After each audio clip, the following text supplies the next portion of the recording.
everyone, and welcome to the hippest trip on YouTube. Thanks for coming to a very special Tarrin It Up Tuesday. Normally, I never broadcast in the middle of the day. For me, I'm on Eastern Standard Time, so that's for you international guys. That's like New York time, and it is noon here. Normally, I do my show at night, so I'm about 8 hours earlier than I normally am. That being said, this is kind of fun doing a daytime show. I'm actually kind of awake and happy and good. You know, I'm ready to go. Normally at night, I'm dragging through the last hour of the show. So I'm pretty excited about doing a daytime show. And if they're well received, maybe we'll do another. I like it. I have a very special guest on tonight. Well, today. I guess it's kind of night where you're at. But my friend Charlie here, Charlie Morley, he is an expert in lucid dreaming. He goes around and talks about dreaming internationally. He has wrote some books on the topic. He's also hosted retreats in South Africa. Basically, this guy knows a lot about dreaming. So we're going to dive in and ask a bunch of questions. But first, we kind of like to get to know you a little bit. Charlie, can you give us like a 3 to 4 minute introduction of who you are and how you got into this? Yeah, cool, man. So first of all, thank you for changing the times for me and everything. I know it's a big ask, but it was like the middle of the night when we first looked at our showing time. So this is cool. So thank you very much. It is kind of early evening where I am, and it's kind of sunny in London, which is rare as well. So I embrace this rarity of the sunshine. So how did I get to doing this? I was kind of always into dreams. Like when I was like really young, I was into dreams, but my first memory of it when I was 12 years old or 11. For my 12th birthday, I asked for this thing called a Nova Dreamer, which some of your viewers will know about. It's like this kind of electronic sleep mask that you put on your face, and it flashes red lights when it senses rapid eye movement. And you basically dream about traffic lights and dream about cops flashing their flashlights into your face for like 2 weeks, and then eventually you get it and you're like, oh, that's the light coming into my dream. So I asked for one of those for my 12th birthday, and I thought it might be actually, you know, false memory, Mandela effect kind of thing. My dad a few years ago, he confirmed that. He said, yeah, I remember that, and I never got it for you because it was like $250 and you were like an 11-year-old kid. But I asked for it then, so I wanted this lucid dreaming device then. So I guess I knew what it was then. I was interested. Then I went back to just, you know, being a 12-year-old kid. When I was about 15, 16, I started to get interested in like psychedelics and Shaolin Kung Fu. I was listening to a lot of hip hop, like Wu-Tang Clan, and they kept on having these Shaolin Kung Fu things. Then I saw this book by the Dalai Lama, and I thought, okay, Buddhism looks cool, man. You can be like a martial artist. Wu-Tang Clan like it. That's cool. So I started looking into Buddhism. I started looking into lucid dreaming. And then I got really into it. So like 16, 17, I start buying all these books on lucid dreaming, teaching myself how to do it. But this is before I got into Buddhism properly. So I'm just using my lucid dreams for just sex and skateboarding, man. That's all I used it for. I'd be lucid in the dream. I'd be like, okay, I'll do some amazing tricks on the vert ramp. When I'm done with that, I'm calling in all the girls and, you know, all these sexual fantasies that I wasn't getting any of because I was like 16. It was that age. Yeah, you know? I mean, come on. What do you know at 16? Of course. Yeah, exactly. That's exactly what I'd be doing. So I'm just using lucid dreaming for that for like years. And then when I was 19, I took refuge, which is like where you formally become a Buddhist. It's like kind of a christening ceremony for Buddhists, right? You get a new name, they take a bit of your hair, you take these vows and stuff. And then once I was properly into Buddhism, I started hearing this term dream yoga. And I was like, what's dream yoga? And it turns out it's this spiritual practice of lucid dreaming, where once you get lucid, rather than skateboarding and, you know, having sex with whoever you want, you do your spiritual practice, you train your mind, you prepare for your death, you explore the nature of reality. And I was like, oh, wow, okay, because I know how to do this thing, but I didn't know how to do this thing. So then I got really into that, the Buddhist-y stuff. But, you know, it was never a career path. I was just really into it. I spent my 20s running a breakdance crew, like moderately successful kind of hip-hop crew that I was in. Did that for like 10 years. And then when I was 25, my Buddhist teacher thought it would be a good idea for me to give a talk about lucid dreaming. He said, you know, you're a young guy, you know your stuff, give a talk alongside me. And then it just kind of snowballed from there. I went in this kind of mentorship thing. Not mentorship, what do you call it? Apprenticeship kind of thing with my teacher. He kind of trained me up, and he's the guy from South Africa, hence the link to South Africa. His name's Rob Nairn. And then, yeah, it all just snowballed. And now, like, I've written a couple of books on it, and I you know, get to fly about talking about this thing that I've been totally geeked out about since I was like 15. So it's totally a dream, and I don't mean that as you know, a throwaway line. It really is like a dream for me to get to do this. So I'm so grateful to be able to do things like this, share it with you, chat to cool people about lucid dreaming, and write books about it and stuff. Yeah, so that's me.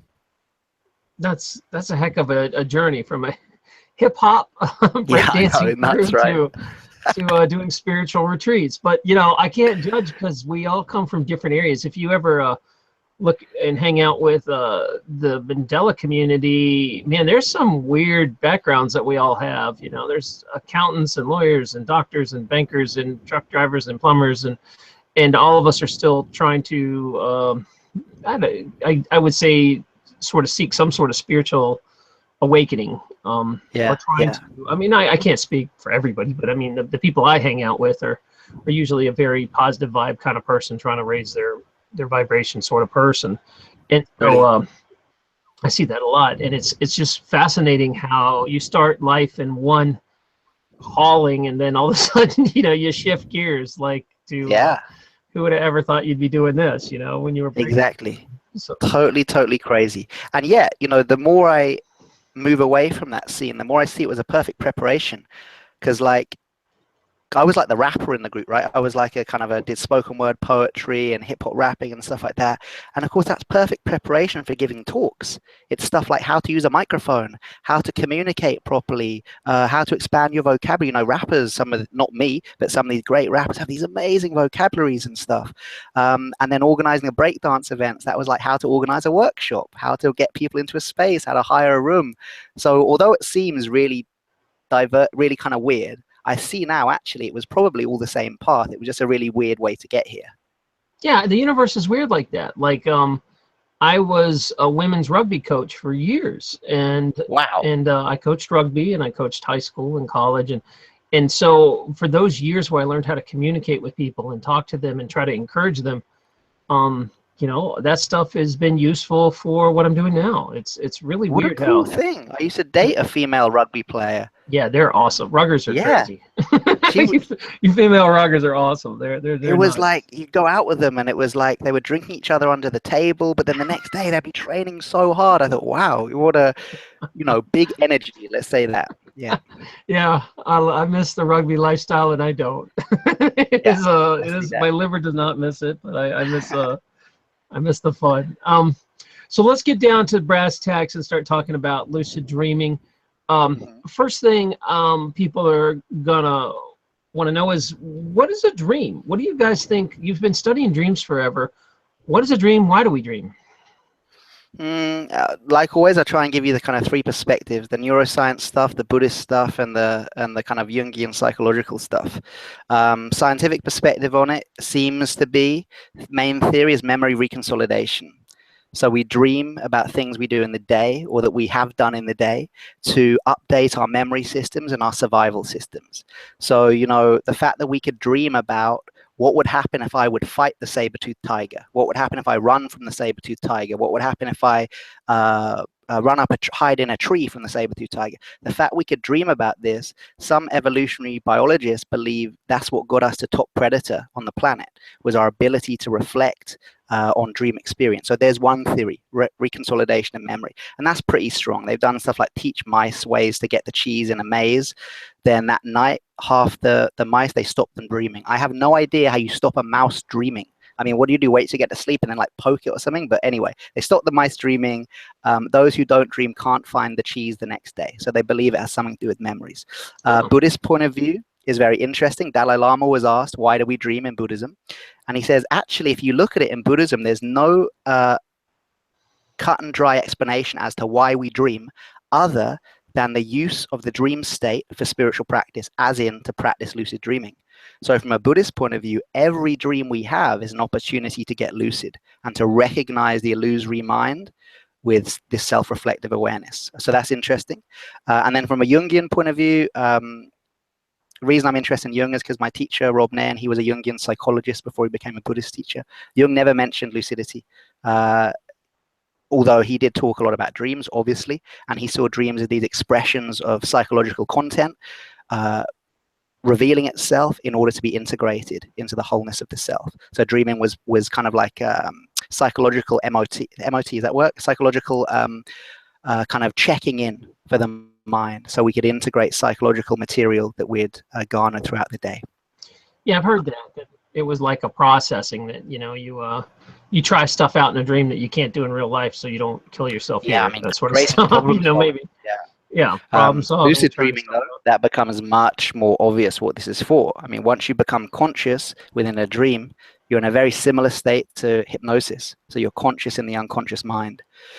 Well, let's dive into that. So, because for my new viewers that don't even know what lucid dreaming is, could you tell us a little bit and then go into it? Yeah, sure thing, man. So a lucid dream is a dream where you're actively aware of the fact you're dreaming as the dream is happening. So if your viewers have ever had a dream where you're like, oh, wow, this is a dream, while you're in the dream, that was a lucid dream. So it's not just a really vivid dream. It's not just the dream you remember really well. In fact, it should really be called a conscious dream, because that's what defines it. It's a dream in which you are consciously aware of the fact you're dreaming as the dream is happening. And this is all scientifically verified. In fact, the last YouTube video I uploaded, so you'll find it on my channel as the first video to come up, is called The Scientific Proof of Lucid Dreaming, which has got all the studies and little animations of how they proved it and stuff like that. So it's absolutely verified. It's not you know, it's not new age thing. This is first proved in 1973 at Hull University in the UK. Then a few years later at Stanford University by Stephen LaBerge, those famous LaBergian experiments. And then more recently, 2010, 2012 at Frankfurt University, they did all these brain scan tests that prove lucid dreaming. For those viewers who think, oh, I've never had that experience, I would say, have you ever had a nightmare where in the nightmare you've been like, oh, wait, I got to wake up, I got to wake up? Because if you have, that was actually a lucid dream. The moment you experienced, or the moment you acknowledged there was a place to wake up to, was the moment you became lucid. And for any viewers who've had that experience, just a little footnote, I would say, if you ever have that experience, don't wake yourself up. Because every time you wake up from a nightmare, the psychological content that is causing that nightmare, possibly traumatic psychological content, is just like, okay, see you later, man. And that's why nightmares often recur.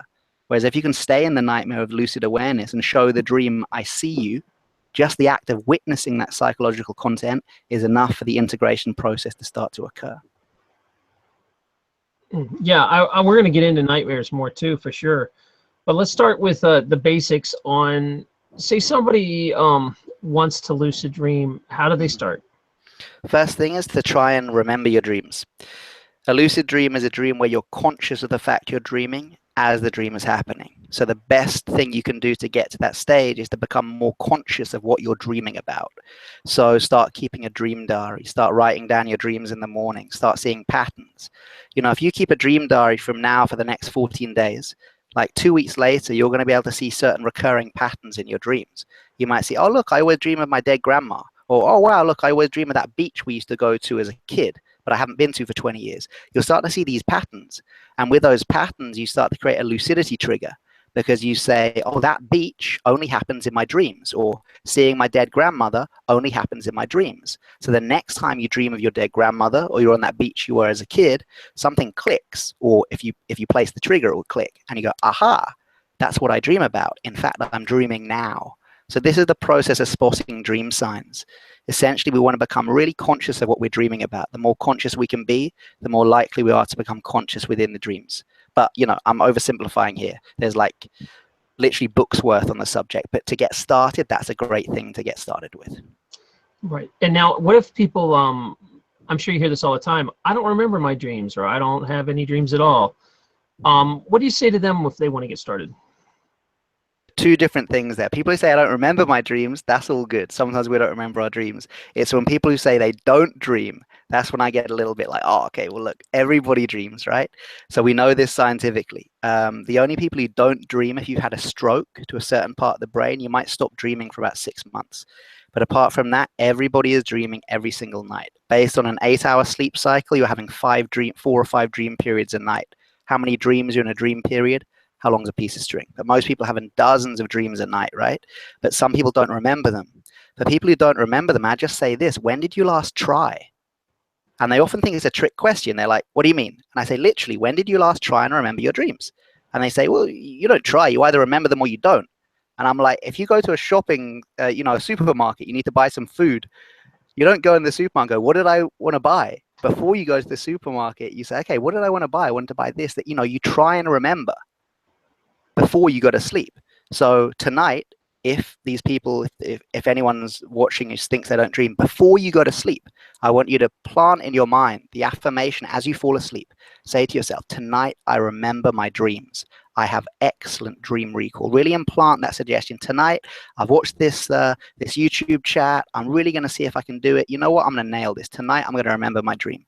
You fall asleep with that level of confidence and that level of trying, that level of effort, and most people will start to remember their dreams. So it might take some trying, but if you, it's all about the prep right before you go to bed of putting that in motion. Basically, don't try and remember your dreams after they've happened. Try and set the intention before they've happened. Then you've got a much higher hit rate. Okay, so while you're in while you're in these lucid dreams, in your videos you talk about setting triggers and looking at your hand and stuff like that. Could you explain a little about? Okay, I'm just starting going with lucid dreaming. How do I know how I'm dreaming? What are triggers? Could you explain all that?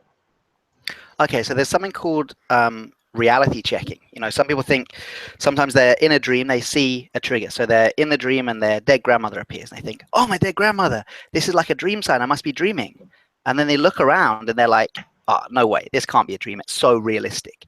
And some dreams are so realistic that even when your dead grandmother is standing in front of you, you may not be able to get fully lucid. You'll talk yourself out. I've had dreams where my grandma's there and I've been like, wait, but I can't be dreaming. Oh, you must have been cryogenically frozen. That's why I'm seeing you right now. This is called confabulation, which is a wonderful psychological term. It basically means bullshit.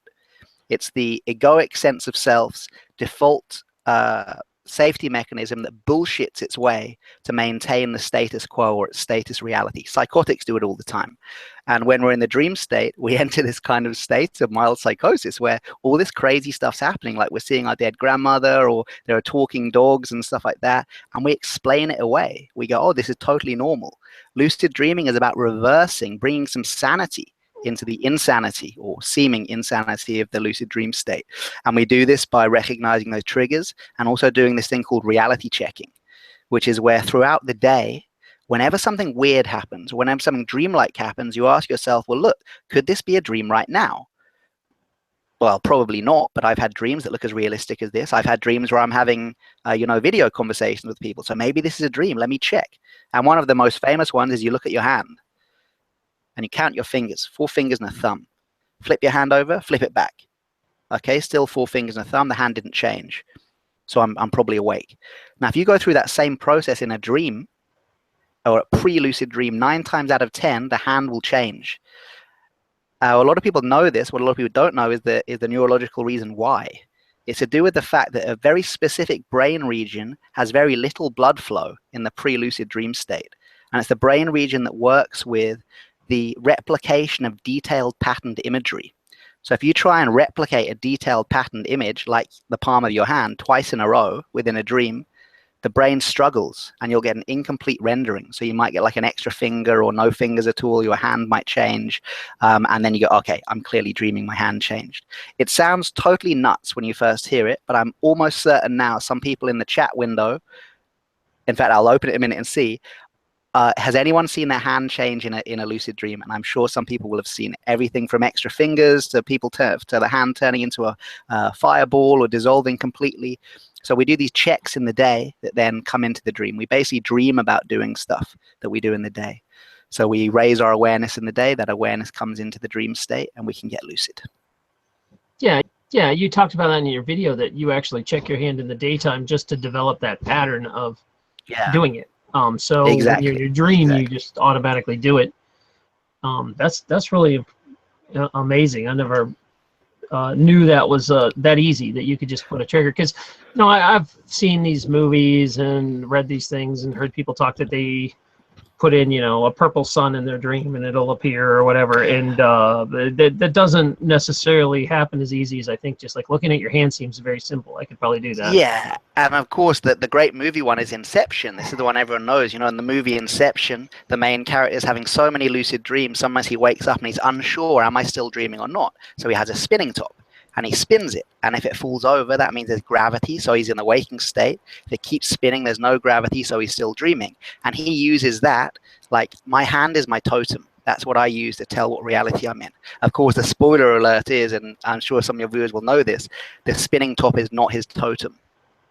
It's a very good red herring that the directors put in. His totem is something else, but it's a total spoiler if I tell you what it is. But for those who want to know, watch the movie again and see that when he spins the top, every time he does it, he also does something else, a repeated action, or there's something to be aware of.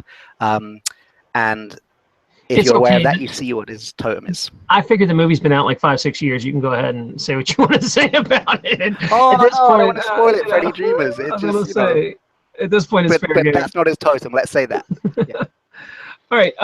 Let's move on to insomnia. I know back when I was seeing a lot of patients, it was a big one. I used to do a lot of work with adrenal fatigue and burnout and getting people like, I know the chemical processes and the biomechanics behind dealing with insomnia, and I was pretty successful with that. But as far as the mental, I didn't have anything at all about that. And the dream, give us a piece on that, because sometimes I think that's probably a lot more successful to take it that route.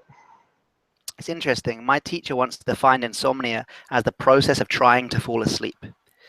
He said sleep is a process of progressive relaxation in which the trying mechanism dissolves to such an extent that we black out. And I was like, oh, wow, what a cool way of putting it. So he said, if you are trying and engaging the trying mechanism, you won't fall asleep. And I actually said, which is a little bit more scatological, I said, oh, it's a bit like peeing. You know, you can't try and pee. You have to kind of make the preparation, then relax, and then you start to pee, right? You try and pee, nothing happens. It's a process of relaxation. So one of the things we can do is stop trying to fall asleep. So if we are in a time where we can't fall asleep, trying to make ourselves fall asleep isn't going to work. So I often say, let me give you something else to do. So I actually give insomniacs lots of things to do. I say things like keep a dream diary, fall asleep doing your affirmations, do something called hypnagogic meditation or hypnagogic mindfulness, which is basically like mindfulness meditation, but you do it as you're falling asleep.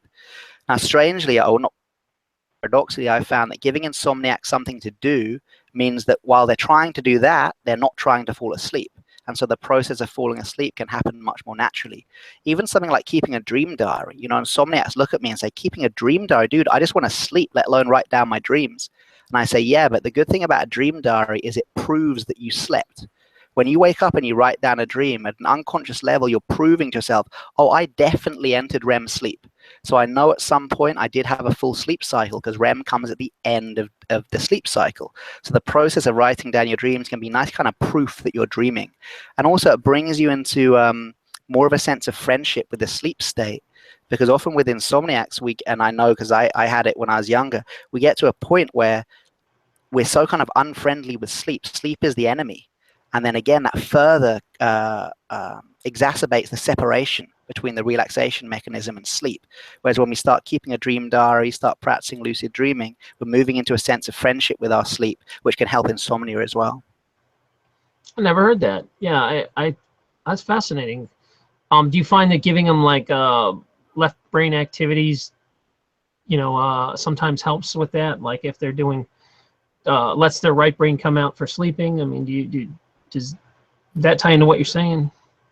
Yeah, I mean, there's a lot of, like I used to have the kind of insomnia workshop. We have these kind of top 10 tips to do, like journaling before bed. So if you've got any thoughts on your mind, you kind of download them onto the paper. Because often when people are falling asleep, they're kind of in this left brain activity of kind of listing, oh, what have I got to do tomorrow? I'm worried about this, worried about that. Writing exercises, progressive relaxation stuff. Yeah, I mean, there's a lot to it. Yeah, but I think all of it comes down to kind of mental anxiety, whether it's underlying anxiety, unconscious anxiety, or we're conscious of it. This anxiety is enough to kind of keep us awake. So anything we can do to relax the person out of anxiety can help. And I know in my own practice, back when we used to have this, a lot of times these were people that were very stressed out, drank a lot of coffee, trashed their adrenal glands. And it was, so what happens is when you run out of, you need cortisol while you're dreaming. Your brain runs on cortisol, and your brain needs energy while it's dreaming. It eats a lot of sugar, basically, while it's dreaming. if you burn your cortisol out, where you're kind of live a super high stress lifestyle and you don't have that ability anymore, what happens is your body still needs these, your brain still has to function while you sleep and keep you alive, and it will switch over to using adrenaline instead. And that is when you get the people that they can fall asleep, but they can't stay asleep. They wake up with like crazy sweat nightmares. They're very jacked up when they wake up. That means you have switched to using adrenaline instead of cortisol. And those kind of sleep patterns, you gotta basically restore adaptogens and some proper nutrition to your adrenal glands. Stop drinking coffee. Stop jacking it out, and that'll be a lot better physically. I'm just throwing my 2 cents in there because I used to deal with this a lot too. And yeah, that's brilliant, man. It's a lovely explanation. So, how have you found nutrition? Have you got any advice on that? I mean, I know lots of foods to help you dream, but you know any foods to help you fall asleep? As far as it depends on it depends on your blood. You know, if you're a insulin resistant person, which a lot of the planet is, if you're kind of overweight and dealing with that, any sort of high dose of sugar will knock you out. But when you're young, it's opposite. Sugar wakes you up. Interesting. And when you're in good better physical health, I should say. Yeah. But as far as what you really want to do is focus on things that help out your adrenal glands. You know, there's tons of nutrients, and you go to your doctor and they'll do stress tests and cortisol tests and all kinds of stuff. But basically it comes down to, depends on if the pathway is adaptogens through your brain, or if it's more like you're trying to replenish your cortisol levels. So it's just I used some simple nutrition for a short time, and I got them off all the adrenal stressors. Like coffee's a big one. You know, coffee's always, people that can't sleep, they usually drink a lot of coffee. Yeah. And you just got to yell at them to stop the caffeine. And easier said than done, though, isn't it, man? That's like a lot of people are full-on caffeine addicts. Yeah, and then stressful lifestyles. I mean, if you're just stressed all the time, this is where you come into play, and I'm sure that you learned how to chill your stress level out living at a Buddhist center.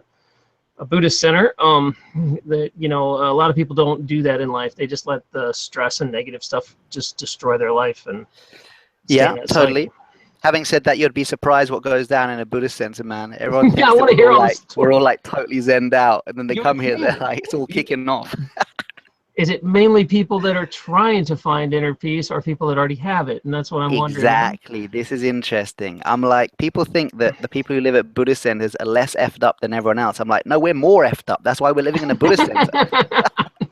It's like when I used to date the girls that were psychology majors. They were always the craziest girls. You know? Oh, yeah? Oh, there you go. Interesting. Anyone that wanted to be a psychology person, was always a little crazy. And they usually, when you tell them that, they usually laugh and agree with you. They're like, yep. Of course, yeah. Like, but it's cool. It's cool living here. Yeah, they're like, it's a big center. It's the biggest one in London. There's like 25 of us who live here. And then there's the Lama, who's like, I think she was the first Western woman to be given the title Lama, which means like meditation master. And then there are monks and nuns, only a few. And then there is like maybe 20 residents, and then 5 volunteers who run, you know, the bookshop and the cafe and stuff like that. But the majority of us are kind of, I guess, like young professionals. There's like myself, there's a therapist, journalist, used to be a police officer who then became a therapist. My fiance, who's like who's doing a transpersonal psychology thing. Yeah, just young people. You know, people think we're going to be kind of, I don't know, everyone's going to be a Buddhist monk who lives here. But actually it's not. It's people who love Buddhism. It's a bit like, you know, if you loved soccer, it would be like living in a soccer stadium. You'll get to go to all the soccer matches for free. You would meet all the soccer players. You would know all the soccer coaches. But if you don't like soccer, living in a soccer stadium's a nightmare, right? It's exactly the same with Buddhism. If you're into Buddhism, living in a Buddhist center is brilliant. I love it here. But if you didn't like Buddhism, because like you're not allowed to drink in here, you're not allowed to eat meat in here, no one-night stands in here. So if you're like a vegetarian, non-alcoholic who's in a long-term relationship, it's all good. If you're not, it's probably going to be like a little bit of a, strain on your lifestyle. Yeah, that's fascinating. I want to do a whole show just on what's it like to live there, because I'm sure the stories are pretty impressive. It's interesting because I a lot of people have that dream of just kind of dropping out of society and, you know, going on a spiritual journey and taking a few years off of your life and doing that sort of thing. And I would I know I wish I had done it when I was younger in my years, but maybe it's not too late. Maybe I'll still do it. Never too late, man. Yeah. Yeah, I mean, I did a not long, but I did like a 3-month retreat by myself at the end of 2015, which was originally supposed to be a 6-month one, and then my teacher said I could do 2 3-month ones instead and stuff. And even 3 months was intense, and it was enough to really check out. And just 3 months without email was a lot, let alone kind of meditating all day and the kind of loneliness of it and stuff like that. So it doesn't have to be years, and even just a weekend or a week or a kind of 10-day Vipassana course or something. I think sometimes people don't do something because they're waiting to do a lot. And I say, oh, let's just do lots of little things as well as something big if we can. Yeah, I had some friends that did a week of silence, where they would just go into one of those things where they didn't talk for a week, and they went and meditated. And it was pretty life-changing for them to do that. I mean, I don't think I've ever gone a day in silence. I don't think. I don't know. That's interesting. Yeah, you realize how much craziness you talk though when you're under silence. Like when I did the 3-month thing, I mean, I did have a couple of talking days. Like I talked on like Christmas Day, Boxing Day, when I arrived, when I left, when I got stung by a scorpion. But apart from that, I was in silence for like 3 months. And actually what I realized is I chat so much rubbish. Like so much of what I say is unneeded. Look at this, I'm just chatting rubbish at you. Like I should really just sit here in silence and let your wisdom talk to me. But this just ego is going, bah, bah, bah, bah, bah, bah, bah, bah, listen to me, listen to me, listen to me. So it was fascinating to see for 3 months actually how much rubbish I speak. It was very humbling. Oh man, I can't even picture that. Yeah, like that's fascinating. We're gonna come back to that topic another another day. Let's get through this though. As far as people that suffer from nightmares, I talked a little bit about the adrenaline blow up, but you're also saying that nightmares are a good chance to confront problems, and you even talk about golden shadows. And so why don't you tell us a little about all that? Yes, this is what my new book's about, which I'm literally handing in for print Thursday afternoon. I will press send, and then it goes to the printer. So it's an exciting time for me. And that book is all about the shadow. So the shadow being anything within your mind that you have rejected, denied, or disowned. So it's the dark side, but not dark meaning bad, just dark meaning unilluminated. Now, from a dream point of view, the ultimate expression of our shadow is through our nightmares. But I would say nightmares are not bad. Nightmares are simply a dream that is shouting. It's a dream that's shouting to get your attention, not to torture you, and not because, you know, it wants you to have these terrible experiences, because it wants you to integrate the energy. So actually, when we're having nightmares, it's a very good sign. And when I work with veterans from the Iraq and Afghanistan wars, and this is kind of mainstream science now too, actually having nightmares is a good sign, because it shows that actually the trauma is being integrated. When the trauma is very, very deep level, you won't be dreaming about it. So if you are dreaming about it, of course, God, it's not nice. Nightmares are bloody horrible, but it's actually a sign that at least like a wound that's weeping. You know, if a wound is not weeping, it goes gangrenous, you got to amputate your arm. If the wound's weeping, at least, you know, it's being healed, something's happening here. So often it's a sign of a healing mind. So nightmares are really, they have bad press and they're not fun. And for anyone suffering from nightmares, I don't mean to minimize the effect. I had terrible nightmares after like this drugs overdose thing I had, like really, really bad. So I know your pain. But I also know that through lucid dreaming and mindfulness practices, we can transform the energy of nightmares and actually see them almost as a good thing. Yeah, that's by the way, if I haven't mentioned, Charlie does have his own YouTube channel and of course his website. Marlena's posting links to that in the chat. And I also, if you're catching this on a rerun, there is a link to his YouTube channel below. And he really goes into all these topics on different stories. So if you want to know more about that, that's you definitely dive deep into it. Cool, thanks, man. I'm excited about your new book. That's great. Okay, let's do some questions from the audience. The first one is, do you think you can communicate with another lucid dreamer? Like if two of us are dreaming, can we try to find each other in a dream? Have you ever heard of that stuff? Okay. That is a very cool question, because just about 4 days ago, I got an email from a Stockholm University psychological researcher who just got a research grant to explore exactly the same thing. And he is looking for advanced lucid dreamers, whatever that means, people who can lucid dream quite well, to see if they can implant passwords into each other's dreams. So basically, let's say me and you both get lucid on the same night. I get lucid and I try and send a password into your dream. The next day, you will then send your dream report to this researcher in Stockholm, so I'll never see it, so it's kind of control conditions. He will then receive both our dream reports and tell us whether we got a hit. So he's just got funding for this. So my answer is, I think it is possible. I've tried with my fiance, who's a brilliant lucid dreamer, way, way better than me. And we struggled. Basically, you've got to make sure you give a password, because let's say me and you go out to London Zoo and we go and see tigers in London Zoo. Then tonight you dream of tigers, I dream of tigers. And we say, oh, wow, Tarrin, we had a shared dream. No, we didn't. We had a shared experience and we both dreamt of it. So we've got to be rigorous with this. We've got to actually give a password. So me and my fiance were trying with a password. We never got a hit. We then tried with pass images. So she would send an image into my dream. Now, this time I was running a retreat in South Africa, so like other side of the world, and including the time difference. At the same time, she got lucid and she said, woolly mammoth into Charlie Morley's dream now. I send a woolly mammoth into Charlie Morley's dream now. And at the same time, on the other side of the world in South Africa, I'm having the following dream.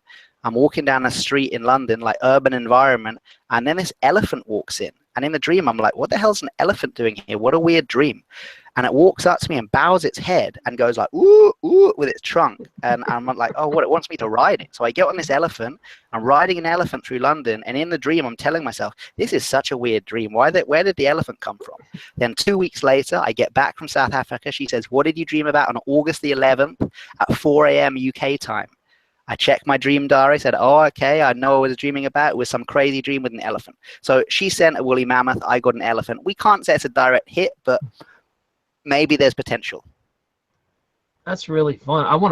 I mean, this would be really fun to do with your spouse or, your friends. I think to at least try. Why not?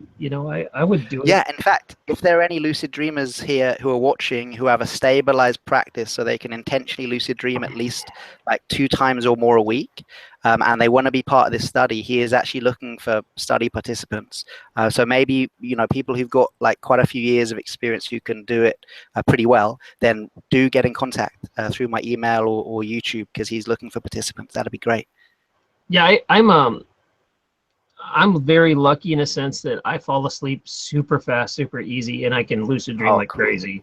It's just always been that way, and I've never had to work at it. It just happens. Well, dude, be part of the study, because then how funny would it be if we get paired up and we can try and send messages and we can do a YouTube chat about it? No, it's an interesting idea. I know some people really struggle with dreaming, but I don't. But also I think I don't do it that healthy of a way. Usually if you eat late, how people will be like, man, I shouldn't have had a pizza late, and then they'll have some crazy nightmares and dreams. It doesn't, if you fuel your brain with a little glucose before bed, you really do dream hard. Dude, I gotta say, I'm so bad at that. All the teachings in Tibetan Buddhism say like never eat after the sun's gone down for your dreams. I'm so bad because I do a lot of martial arts. So I go training hard. I come back. I'm so hungry. I'm like, oh, I take this big food and fall asleep. But I gotta say, like you, I actually find it helps. I can't teach you. I'd be a total hypocrite. But for me personally, I'm actually okay to eat late. It does. It just, I mean, I know it's not a healthy thing as a doctor. That's really a good thing to do. But if you are having problems dreaming, it does work to have a little sugar before bed, and it blows your brain out while you're sleeping. Yeah, and stuff with B vitamins too. If you take again, I'm not really promoting this the best way is the natural way, of course, but if you wanted to experiment, if you wake up at like 4 in the morning, so after your first 4.5 hours sleep, and if you were to take a high dose B6 supplement, if you can, like effervescent, so it dissolves quickly, like a water soluble, you're going to notice your dreams. And that's been, scientifically verified. B6 will kind of boost blood flow to the dreaming centers. Not maybe you'll have lucid dreams, but you'll definitely have more vivid dreams. And the more vivid they are, the more likely you are to go, oh, hey, this is a dream, and get lucid. There you go. Also very good for carpal tunnel. Oh, yeah? Carpal is it tunnel B6? problems. Oh, yeah, B6, B5, those two work good. All right, let's go to some more questions. Can we unlock extra senses with lucid dreaming? Do you know people that use this to try to increase like ESP or astral projection, or do they use this kind of as a gateway? Interesting. From a Buddhist point of view, it said that the power of the mind in the lucid dream state is 7 times as powerful. So any spiritual practice you do, any prayers you say, any healing that you do on yourself in the lucid dream is said to be 7 times as powerful. That's the Buddhist view on it. So yes, you have 7 times the capacity of ESP, of psi in the lucid dream compared to the waking state. Let's look at the science on that. Okay, science doesn't agree with that, but it does say if you look at the brain waves of lucid dreamers, some lucid dreamers start emitting gamma, which is like really high frequency brainwave, close to states of deep level meditation, even if they're just flying about meeting movie stars. So they've shown that just the act of being lucid is actually a higher, can't say high vibrational state, but a higher frequency brain state than non-lucid dreaming, and actually than the waking state. So from that, we could assume that the possibility to engage psychic capacity in the lucid dream might have some sort of scientific backing. I don't know. But the Buddhist view is absolutely. If you want to explore your psychic capacity, the lucid dream state is way easier than the waking state. Yeah, there seems to be a connection with the gamma and psychic abilities, and that kind of... so I could see that if lucid takes you to a gamma state, that might be easier to tap in. Yeah. Sure. Yeah. That's really interesting. I want, that would be awesome. All right. Again, I just tell viewers to experiment. This is the cool thing about lucid dreaming, right? There's no guru to worship. There's no religion to be part of. There's no cult to give your money to. It's like you learn the techniques like from books or for free or whatever, or you do it naturally like yourself, and you're in your own mind. You know, this is so empowering. There's no one to worship. There's no one to give your power to. It's about going into your own mind and tapping into that untapped power of the unconscious. So for any viewers, I'd say try it out. You know, go in there and check. Do you have more psychic capacity, or am I talking total bullshit? Like, just try it out. Well, this is weird for me because I feel like my dreams are so lucid that it feels a lot more real than this place. Like when I come back, it's like, oh, I'm here again. You know, like my dreams are, they feel a lot more real. Like I feel like this place is made up, you know. And this makes sense, right? For example, let's say I'm in a lucid dream. I get lucid. All right, I'm dreaming. What do I want to do? I want to eat some chocolate cake. Now, if I eat that chocolate cake, my experience of taste is not limited by my taste buds, which you as a doctor can, of course, tell us get kind of dissolve with age, right? But in the lucid dream state, I'm not tasting through my taste buds, I'm tasting through my mind. You know, in a lucid dream, if I look at the detail on a wooden table and I'm like, oh my God, look at the detail of the grain on the wood, and I'm surprised, it's because I'm not seeing through my eyes, I'm seeing through my mind. So again, I have perfect 50-50 vision or whatever it's called. So I'm not surprised you're having this experience of hyperreality, because you are literally experiencing hyperreality. Your sense of your perception of reality is not limited by the 5 physical sense organs.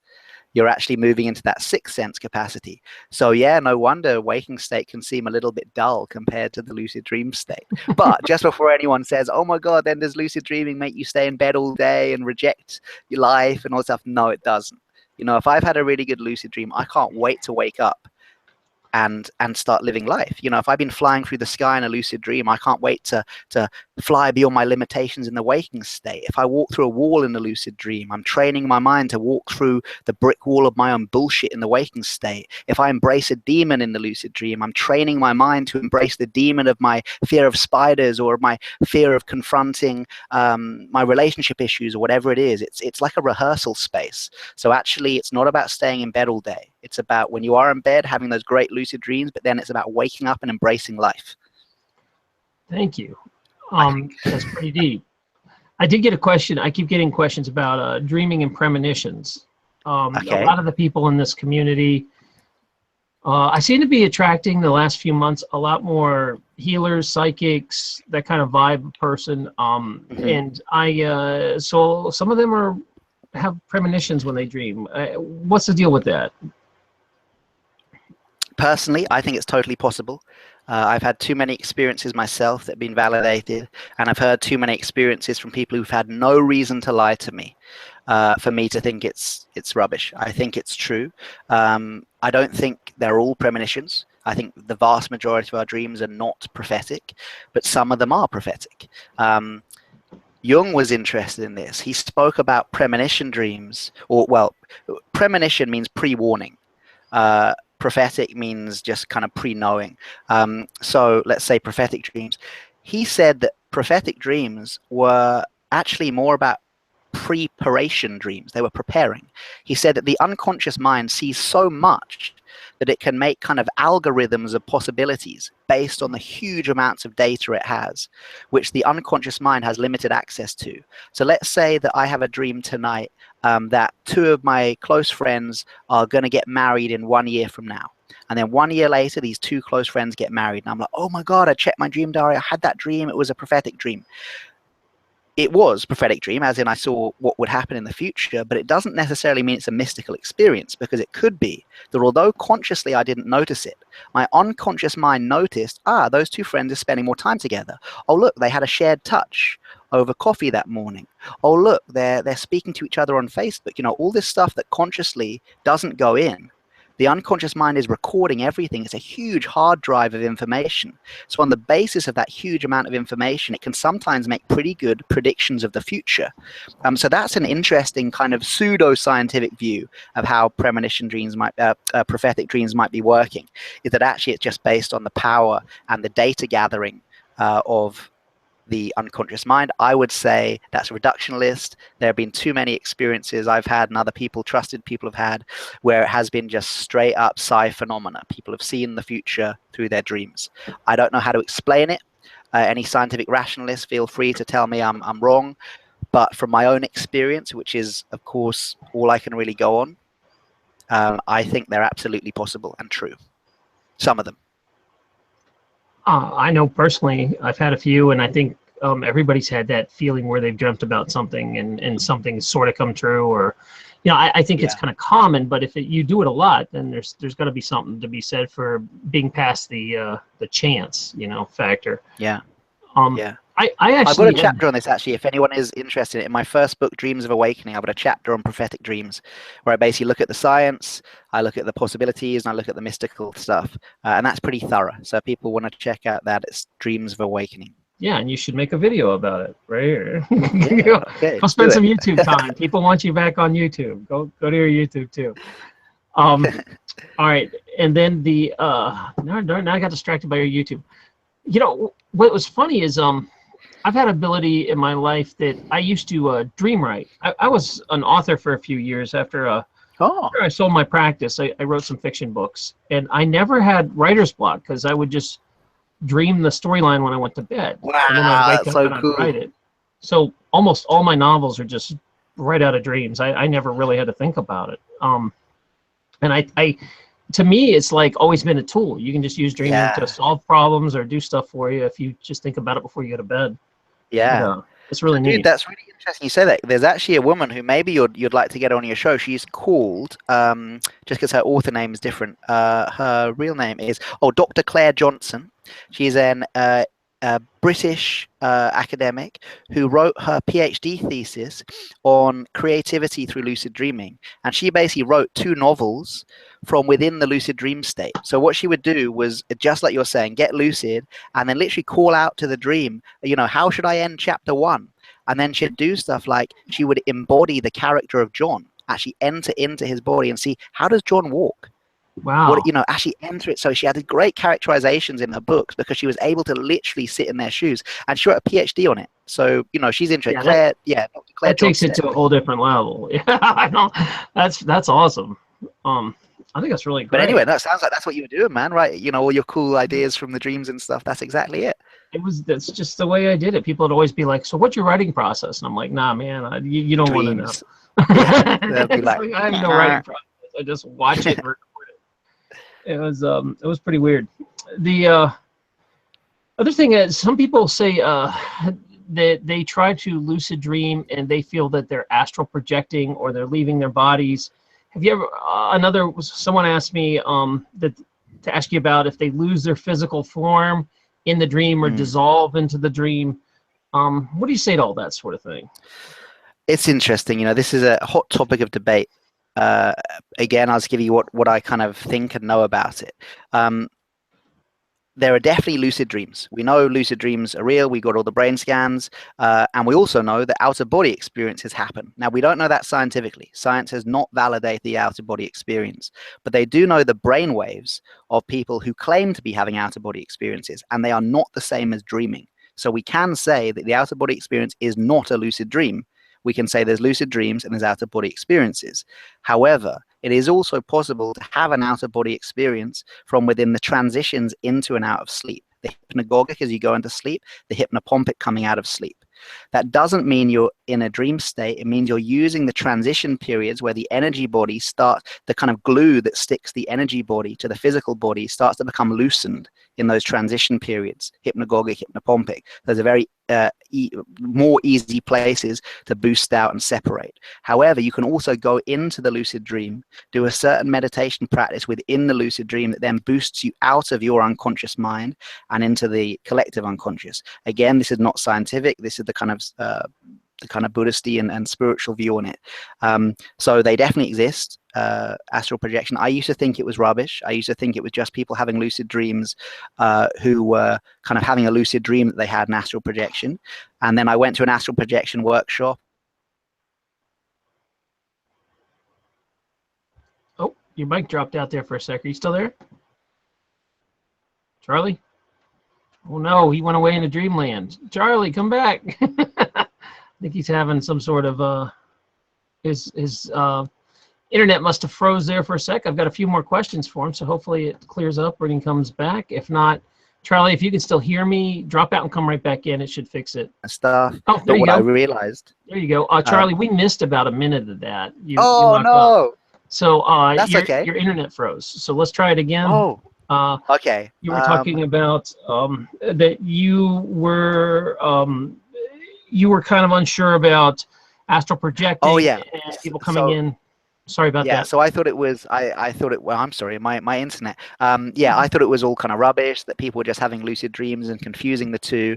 So I go to this astral projection workshop and I'm telling the teacher beforehand, you know, I'm a skeptic, I'm not sure this is true. And then I have a full-on out-of-body experience while I'm awake. I mean, I'm not even drowsy here. This is like midday before lunch. And I shift out my body like about 2 inches up from there, 2 inches up from the head, 2 inches. Even my eye line went 2 inches up. And I freaked out. I thought the teacher had like spiked the herbal tea or something. But I got proof. Astral projection is it. Well, I got proof that it is possible to move your energy body out of your physical body. And then I started exploring it more and doing the sleep practices and stuff. So I think it's totally possible. I think we should make a differentiation between lucid dreaming and astral projection. I don't think they're the same. I think they're two separate phenomena, maybe a bit like ice and water.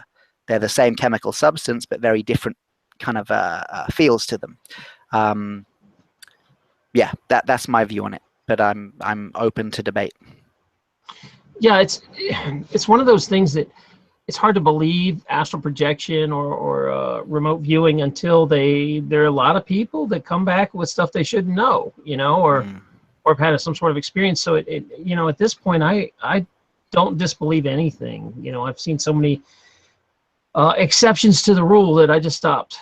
Yeah, I think I'd go for that too. I've seen so many exceptions to the rule that I can't believe what I used to believe now. I don't know quite what I do believe because still my scientific mind is going, but where's the proof? Where's the proof? But I know it's an experience I've had. And I know that I've got information that I haven't been able to get. Not literally the numbers, you know, when they've done the tests on people and they found numbers on the top of cupboards and stuff. So you shift out and see the number, then come back and write it down. Nothing like that. But I have gained access to kind of what was outside at the time and stuff like that. But I'm sure lots of people listening have done much more. I'm not really I haven't got a lot of expertise in OB work. No problem. I have someone in the chat room that keeps trying to ask a question that I thought I covered, but I don't understand. So maybe you can understand this. He says, say you, within the dream, you realize that the dream body is mind created. So you dissolve it, and then you dissolve the dreamscape itself. Do you know what he's referring to? Yeah, this is like a good practice. That's a Buddhist practice where you get, well, maybe he's not referring to that, but in Buddhism, there's a practice. So you get lucid, and then as a way to kind of show the illusory nature of the ego in the dream, you look down at your dream body, and then you dissolve it. So there is a point of awareness, and then you dissolve the whole dream into that point of awareness. So then you're just floating in blackness. And then also, if you can, although it's very difficult, you then reform it. So you reform the dream projection, you reform your dream body. And this is a way to explore what in Buddhism is called the illusory nature of the self. The next step onto that is do stuff like intentionally die in the lucid dream. Because your level of lucidity is so high that, you know, I'm totally safe in my bed. So actually I can intentionally allow myself to die in this lucid dream because this self is illusory. I'm just dreaming it. And the point is that then in the waking state, you're more likely to be able to move into these places of no self because you've rehearsed for it in the waking state. Thanks for clearing that up. I didn't understand that. I don't know, God, maybe I got that wrong too, but it sounds like maybe that was that question. He sounds like he said thanks, so I think, yeah. Oh, okay, cool. I didn't know if he wanted his name mentioned, so I'll just tell you there. So, okay, I've got two more things I want to go before you split because we're running out of time. The learning curve, how long does it take? Like, you've seen people come and go, and I know everybody's a little different, but is there an average of when someone works on lucid dreaming should some sort of expect some sort of results? You know, like when you tried it's weird, it enough? man. I've seen some people who've come to like a half-an-hour evening talk I've done, and they've had a life-changing lucid dream that night. And mainly it's been because they've had a really good reason why. Like one guy, he was like, "Oh wow, I can use this thing to quit smoking." And then that night, he had an amazing lucid dream. He met his brain. He asked his brain to reprogram his addiction centers, and something worked, whether it was a massive placebo or not. He stopped smoking. You know, there are stories like that where people get lucid, you know, maybe just watching this talk, they'll get lucid tonight. Other people, it takes them months and months and months to have their first lucid dream. But when they have it, it's like the floodgates open and they start having loads more. Honestly, if I do like a weekend workshop, usually it's about 10 days after the workshop, I start to get what I call the 5 a.m. emails, which is like I turn my phone on in the morning and then at 5 a.m. all these emails come through. Oh, wow, I saw my hand change, or I had my first lucid dream. So that's about 10 days after the workshop. People who gain a stabilized practice, and by stabilized, I'd be saying like having 1 or 2 lucid dreams a week, so like 50 or 60 full-on lucid dreams a year. And I mean planned lucid dreams. So I'm planning to go in the lucid dream and heal my shoulder, and then I have the lucid dream and it happens. Or I'm planning to go in to call out my inner child. I go in, I call for it, I heal my childhood trauma. You know, kind of full-on instigated lucid dreams, 50 or 60 a year. That can take a couple of years for people to get to. But some people are natural, some people it takes a long time. It's really subjective. And if it was easier, I'd be a millionaire. You know, if this was easy and everyone could do it, and it was this really easy new age practice that, you know, you just like visualize the angels and then the angels come. I'm sorry, angel stuff is fine. I didn't mean that, but I just mean, you know, some of these really vacuous new age practices, which are very easy to do, you know, I'd be a millionaire. Lucid dreaming isn't. It takes hard work. It takes dedication. It takes the mindset of a martial artist. You need to train for the sake of training. You climb the mountain for the view at the top. It is not easy. It's going to ask you to keep a dream diary. It's going to ask you to wake up at 4 a.m. and do these crazy visualizations. It's going to ask you to be looking at your hand all day like that. People think you're nuts. It's going to be asking you to find your lucidity triggers. There's a lot of stuff to do. But if you can do it, and if you can go through that training, it is without doubt one of the most life-changing psychological interventions and psychological practices that exist on the planet today. That I can say as a fact. That's excellent. Thank you for that answer. And that's what I figured, that it wouldn't be an easy answer on that one. Appreciate that. And then before we go, there is a lot of people that watch this show that are part of the Mandela Effect community, and the majority of people that watch this are. What's your opinion on that? And with dreams, has anything changed since the Mandela Effect? It's funny because when I was kind of researching for this show, I was like, I hope I know what the Mandela Effect is. I was like, okay, yeah, it is what I thought. And it reminded me, there is a little bit, it reminded me of something in the dream community, a little bit Mandela Effect-ish, is this thing of people saying, they often say, oh, I dream in full color.